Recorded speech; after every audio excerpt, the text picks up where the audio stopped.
Lesson देखा था how the dog found his master, ठीक है। उस लेसन में क्या था, कुत्ता किस तरीके से अपने मास्टर को, मालिक को ढूंढ लेता है।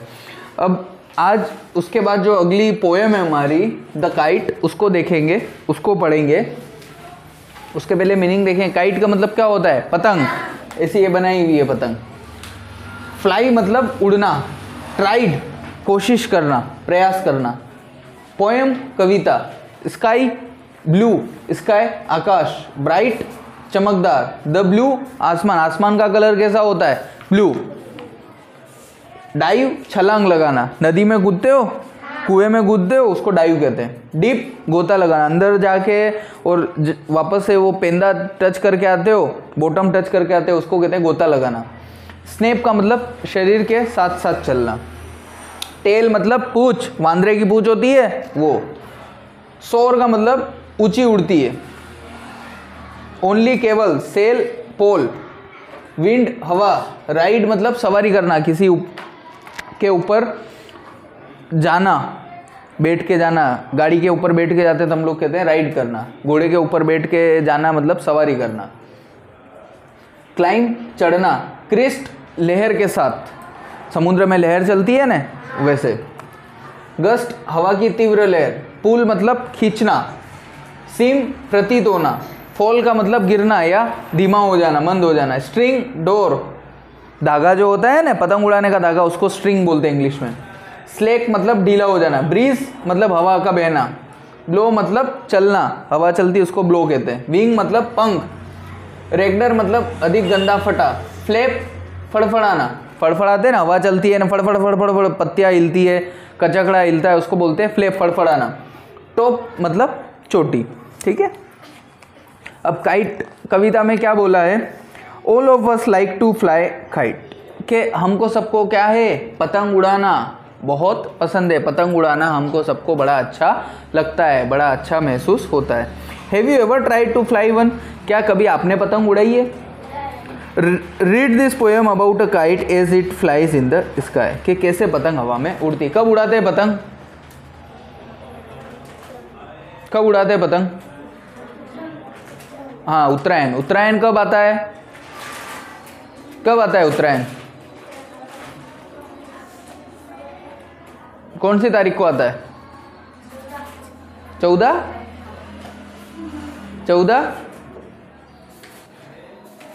14 जनवरी को आता है। मकर संक्रांति भी बोलते हैं। उस दिन क्या खाते हैं, तिल पापड़ी खाते हैं, है ना, ध्यान रखो थोड़ा। How bright on the blue is a kite wet when it's new, के नीले आसमान में जब पतंग उड़ती है नई तो कैसी लगती है। जब रंग बिरंगी पतंगे उड़ती है आसमान में, नीले आसमान में, तो बहुत ही सुंदर सी प्रतीत होती है। अब 14 जनवरी को आता है तो 14 जनवरी को क्या होता है, आसमान बिल्कुल साफ होता है। क्यों, क्योंकि सर्दियों का महीना होता है, उसमें सर्दी पड़ रही होती है, तो आसमान में बादल नहीं होते हैं, तो आसमान पूरा नीला नीला के नीला दिखाई देता है। अभी आसमान कैसा दिखाई देता है, काला। अभी क्या है, बादल हैं, तो अभी आसमान देखोगे तो कैसा दिखाई देगा, काला काला दिखाई देगा, भूरा भूरा दिखाई देगा। बादल दिखाई देंगे या सफ़ेद बादल दिखाई देंगे तो सफ़ेद दिखाई देगा। लेकिन 14 जनवरी के समय या सर्दियों के समय आसमान में बादल नहीं होते हैं, तो उसकी वजह से पूरा आसमान नीला दिखाई देता है।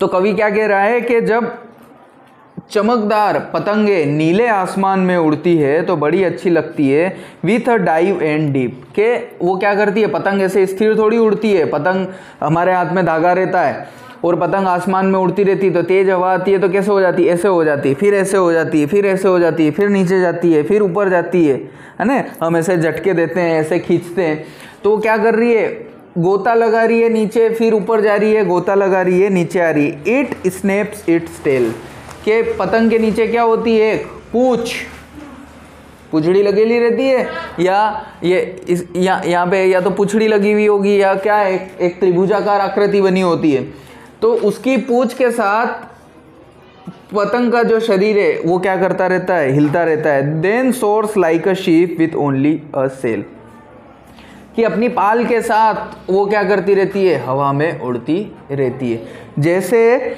समुद्र में जब जहाज जाता है तो जाने के बाद उसके ऊपर क्या लगा रहता है, एक झंडा लगा रहता है, एक हवा के लिए एक इस तरीके से बना हुआ रहता है, ताकि क्या है वो हवा की दिशा के साथ जहाज क्या बढ़ सके, आगे बढ़ सके। तो क्या करते हैं कि वो इस तरीके से जब बना हुआ रहता है तो हवा की जब डायरेक्शन आती है, जब हवा की दिशा आती है तो हवा की दिशा के साथ आगे बढ़ता रहता है। तो पतंग भी क्या करती है, पतंग भी हवा की दिशा के साथ आगे बढ़ती रहती है, हवा के विपरीत नहीं जाती है। हवा इधर की है, पतंग उधर की नहीं जाएगी, है ना, हमेशा कहाँ जाएगी, जहाँ की हवा है वहीं पे पतंग उड़ती रहती है।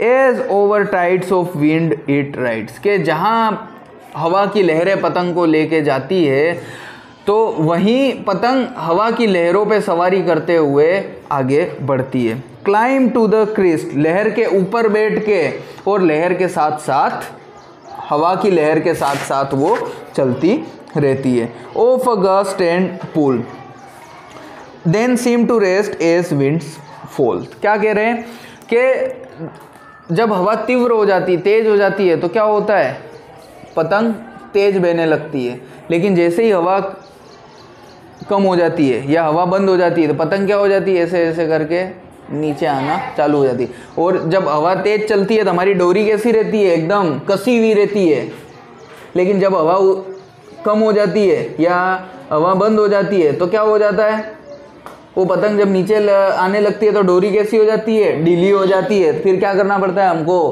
खींचना पड़ता है और एक जना क्या करता है, गिरना लपेटता है।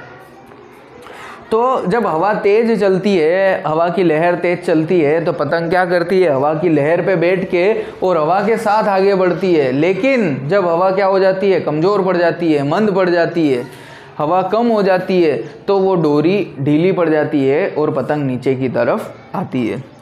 When strings goes slack you wind it back, कि जब डोरी ढीली पड़ने लगती है, ठीक है, स्ट्रिंग मतलब धागा, जब धागा ढीला पड़ने लगता है तो तुम क्या चाहते हो कि हवा वापस से आ जाए, और जब जैसे ही हवा वापस से आती है तो पतंग क्या करती है, हवा में वापस से उड़ने लगती है।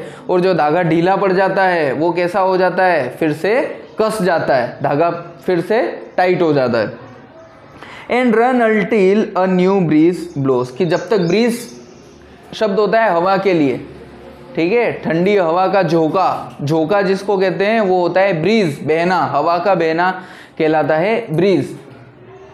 तो जैसे ही हवा का नया झोंका आता है तो पतंग क्या होती है, फिर से आसमान में उड़ने लग जाती है, आसमान में जाने लग जाती है। एंड अप इट गोज, नहीं, एंड इट विंग्स फील, कि उसके पंख क्या हो जाते हैं, पंख फिर से फड़फड़ाने लग जाते हैं। एंड अप इट गोस, और क्या हो जाती है, वो पतंग ऊंची जाने लगती है। जैसे ही तेज हवा चलती है तो हमारी जो प्लास्टिक की पतंग रहती है कचकड़े वाली, वो कैसे करने लग जाती है, सुरुड़ सुरुड़ करने लग जाती है, आवाज़ आती है उसमें से सुरुड़ सुरुड़।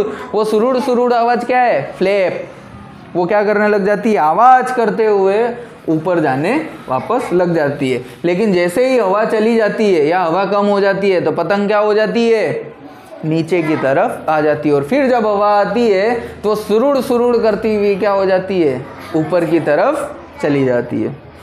How bright on the blue is a kite when it's new, के आसमान में वो रंग बिरंगी पतंग और उसकी रंग बिरंगी पुछड़ी कितनी सुंदर लगती है, कितनी अच्छी लगती है। बट अब क्या कह रहा है आखिरी में कवि, कि आप जब उसको आसमान में उड़ाते हो, ढील देते हो, खींचते हो, पेच लड़ाते हो, तब तक ये सारे दृश्य बड़े सुंदर लगते हैं, बड़े मनमोहक लगते हैं, बड़ी अच्छी लगती है। जब पतंग आसमान में उड़ती है और नीचे गोते मारती है, ऊपर जाती है, नीचे आती है, इधर जाती है, उधर जाती है, तब तक क्या लगता है, बड़ा अच्छा लगता है, बड़ा सुंदर लगता है।